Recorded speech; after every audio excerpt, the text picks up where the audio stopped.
And now a silence that can hear itself. Awful.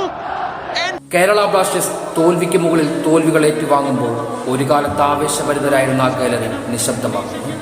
പകരം അതൃപ്തിയുടെയും നിരാശയുടെയും മുറുമുറുപ്പുകൾ മാത്രം. ഒരു കാലത്ത് വിശ്വസ്തരും ആവേശഭരിതരുമായിരുന്ന ആ ആരാധകർ ആ ടീമിനെ പഴിക്കുവാൻ തുടങ്ങി. ഇവാൻ ബുക്കമുലോവിച്ച് എന്ന കോച്ചിനെതിരെ മുഖം തിരിക്കുവാൻ തുടങ്ങി. അയാൾക്ക് നേരെയുള്ള ആക്രോശങ്ങൾക്ക് ശേഷം ഇവാനും പിള്ളരും തലതാത്തിക്കൊണ്ട് ആ മൈതാനം വിട്ടത് ആ ഗാലറി ഒരിക്കലും മറന്നു കാണില്ല. ഒരു മാറ്റം വരുത്തുവാൻ മാനേജ്മെന്റിന്റെ മേൽ സമ്മർദ്ദം വർദ്ധിച്ചുകൊണ്ടേയിരുന്നു. ഇവാന്റെ ദിവസങ്ങൾ എണ്ണപ്പെട്ട് കഴിഞ്ഞുവെന്ന കിംവദികൾ അപ്പാടെ പറന്നുകൊണ്ടിരുന്നു.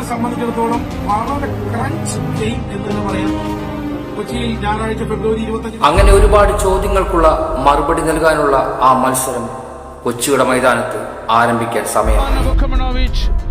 പ്ലേ ഫോർ ദ ബാറ്റ് എന്ന് അലറി വിളിച്ച ഗാലറിയാണിത്. അവിടെയാണ് ഒടുക്കം വീണുപോയത്. അവിടെയാണ് ഞാൻ ഉയർത്തെഴുന്നേൽക്കേണ്ടത്. അങ്ങനെ ഒരുപാട് ചിന്തകൾ ആ പരിശീലകന്റെ മനസ്സിലൂടെ കടന്നുപോയി കാണും.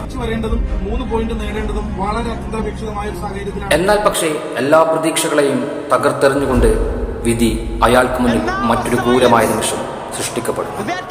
തിരിച്ചു വരാൻ കാത്തിരുന്ന ആരാധകരിൽ അന്ധത ബാധിച്ചു.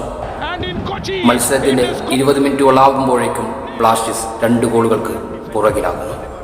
ഇനി ഒരു തിരിച്ചുവരവ് ഉണ്ടോ എന്ന കാര്യം സംശയമായി. പകുതിയോളം പേർ ഫസ്റ്റ് ഹാഫ് ആവുമ്പോഴേക്കും ആ ഗാലറി വിട്ടുകഴിഞ്ഞു. ഇനി വരാൻ പോകുന്ന 45 മിനിറ്റുകളിൽ ബ്ലാസ്റ്റേഴ്സിന് ഒന്നും ചെയ്യാൻ സാധിക്കില്ല എന്ന് അവർ വിധിയെഴുതി. യാസറിന്റെ സെലിബ്രേഷൻ പലരിലും നിരാശപ്പെടുത്തി. വിധി വീണ്ടും പരാജയമാണെന്ന് അവിടെ ഓർക്കുന്നു.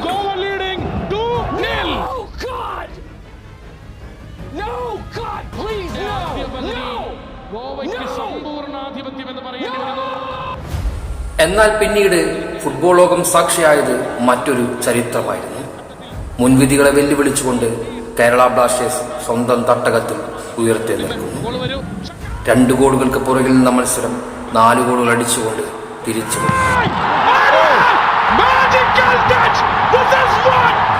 തുടങ്ങിവെക്കുന്നത് സാക്കായാണെങ്കിൽ പോലും അവസാനിപ്പിക്കുന്നത് കേരള ബ്ലാസ്റ്റേഴ്സിന്റെ ആരാധകർ ഏറെ കാത്തിരുന്ന ഫെഡോ സുന്നച്ചിന്റെ സെലിബ്രേഷനിലൂടെ. സാക്കായുടെ ഫ്രീ കിക്കും ദെമിയുടെ പെനാൽറ്റിയും സമനില ഉറപ്പിക്കുമ്പോഴും വിജയമെന്നത് അപ്പോഴും സ്വപ്നമായിരുന്നു. എന്നാൽ 2ാം പകുതിയിൽ വന്ന മാറ്റങ്ങൾക്കൊടുവിൽ ദെമി വീണ്ടും അവതരിക്കുന്നു. അതെ, കേരള ബ്ലാസ്റ്റേഴ്സിന്റെ ഇന്നേ വരെയുള്ള ചരിത്രത്തിൽ ഇതുവരെ എഴുതപ്പെടാത്ത താളുകൾ സൃഷ്ടിക്കപ്പെടുന്നു. 2 ഗോളുകൾക്ക് പുറകിൽ നിന്ന മത്സരം 4 ഗോളുകൾ തിരിച്ചടിച്ചുകൊണ്ട് അവർ തിരിച്ചുവിടുന്നു. അവരുടെ ആരാധകർക്കായി പുനർജനിക്കുന്നു. ശരശയിൽ സെലിബ്രേഷൻ നടത്തിയവന്റെ കണ്ണീര് കൊണ്ട് തന്നെ ആ മണ്ണ് പകരം ചോദിക്കുന്നു. കൊച്ചിയുടെ സ്റ്റേഡിയത്തിൽ തന്നെ വിമർശിച്ച അതേ കാണികൾക്ക് മുന്നിൽ വീണ്ടും എത്തിപ്പെടുമ്പോൾ ലക്ഷ്യബോധവും നിശ്ചയദാർഢ്യവും മുൻപുണ്ടായതിനേക്കാൾ ഒരുപടി ഉയർന്നു നിന്നു. വർദ്ധിച്ചു വരുന്ന വിമർശനങ്ങളിൽ തളരാതെ പിന്മാറാതെ തന്നിലും തന്റെ ടീമിനുമുള്ള വിശ്വാസത്തിൽ അയാൾ ഉറച്ചു നിന്നു. പ്രതീക്ഷയുടെ ഭാരത്താൽ തകർന്നു വീഴുന്നതിനു പകരം നിഷേധാത്മകത ഇന്ധനമാക്കി ഉപയോഗിച്ചുകൊണ്ട് അയാൾ ഓരോ അവസരത്തിലും ആ ടീമിനെ ഉണർത്തിക്കൊണ്ടേ.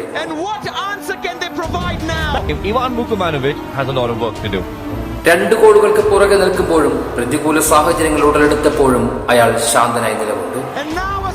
സ്റ്റേഡിയം ആകുലതയിൽ നിറഞ്ഞപ്പോഴും തന്റെ ശിഷ്യന്മാരുടെ ആശയക്കുഴപ്പത്തിൽ ഉത്തരമെന്നോണം ആശാന്റെ ശബ്ദം പ്രതീക്ഷയുടെ പുതുതാമ്പ് ഉയർത്തി. ഓരോ കളിക്കാരന്റെയും ഉള്ളിൽ ആ തീ ആളി കത്തിച്ചുകൊണ്ടേയിരുന്നു. അവരുടെ വിശ്വസ്തരായ ആരാധകരുടെ അപഞ്ചലമായ വിഘ്നുണയെക്കുറിച്ചും അവരെ ഓർമ്മിപ്പിച്ചുകൊണ്ടേയിരുന്നു. അതുകൊണ്ട് തന്നെയായിരുന്നു ആ ചരിത്ര നിമിഷം സൃഷ്ടിക്കപ്പെട്ടത്. പക്ഷെ ഒരു വശത്ത് ആരാധകർക്ക് എല്ലാവർക്കും അറിയാമായിരുന്നു ബ്ലാസ്റ്റേഴ്സിന്റെ മികച്ച താരങ്ങളുടെ അഭാവമായിരുന്നു ഈ തകർച്ചയിലേക്ക് കൊണ്ടെത്തിച്ചേർന്നു. സീസണിൽ വന്ന ബ്രേക്കും പെർഫോമൻസിൽ വന്ന മാറ്റവും ബ്ലാസ്റ്റേഴ്സിന്റെ തോൽവികൾക്ക് കാരണമായിട്ടുണ്ട്. പക്ഷേ അപ്പോഴും അതൊന്നുമായിരുന്നില്ല അവരെ കൂടുതൽ ചൊടിപ്പിച്ചത്. സീസണിന്റെ തുടക്കത്തിലുണ്ടായ പെർഫോമൻസിൽ ഒരിക്കൽ പോലും ബ്ലാസ്റ്റേഴ്സ് നീതി പുലർത്തിയില്ല എന്ന കാരണം തന്നെയായിരുന്നു. ദുർബലർക്ക് മുന്നിൽ പോലും ബ്ലാസ്റ്റേഴ്സ് സ്വന്തം തട്ടകത്തിൽ തകർന്നു വീഴില്ലേ. ലൂണയില്ലെങ്കിൽ ടീമില്ല എന്നല്ല, ലൂണയില്ലെങ്കിലും കളിക്കേണ്ട കടമയില്ലേ. തോൽവിയാണെങ്കിൽ പോലും മത്സരം പോരാടി തോൽക്കാമായിരുന്നില്ലേ. അതായിരുന്നു ആരാധകർ ഉയർത്തിയ മുദ്രാവാക്യം. തോൽവികളിൽ വിമർശനം ഉയർത്തുക സ്വാഭാവികമാണ്. ഒരു ആരാധകർ എന്ന നിലയിൽ അതിനവർക്ക് അവകാശമുണ്ട്. അവരാണ് യഥാർത്ഥ ആരാധകർ. അവർ തന്നെയായിരുന്നു ആ ഗാലറിയിൽ ഞങ്ങളെ വിശ്വസിച്ചുകൊണ്ട് മത്സരം കാണുവാനെത്തിയത്.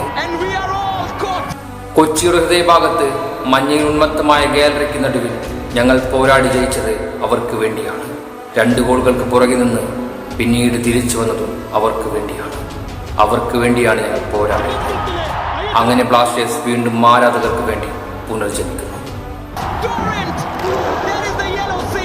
ആദ്യ പകുതി അവസാനിക്കും മുമ്പേ മൈതാനം വിട്ടിറങ്ങിപ്പോയ ആരാധകർക്ക് നഷ്ടമായി പോയത് കേരള ബ്ലാസ്റ്റേഴ്സിന്റെ ചരിത്രത്തിൽ തന്നെ ഏറ്റവും വലിയ തിരിച്ചുവരേണ്ട നിമിഷങ്ങളെയാണ്. ഇവാൻ ആശാന്റെ ഇവാനിസം എന്ന ആ നിമിഷത്തെ സാക്ഷിയാകാൻ സാധിക്കാതെ പോയിട്ടുണ്ട്. മുൻപെപ്പോഴോ അയാൾ പറഞ്ഞ വാക്കുകൾ പറഞ്ഞുകൊണ്ട് അവസാനിപ്പിക്കാം. നിങ്ങൾക്കെന്നെ സംശയിക്കാം, നിങ്ങൾക്കെന്നെ വിമർശിക്കാം, പക്ഷേ നിങ്ങൾ ഒരിക്കലും എന്നെ തകർക്കുകയില്ല. ഞാൻ Ivan Vukomanovic. I will always rise. So believe in Ivanism.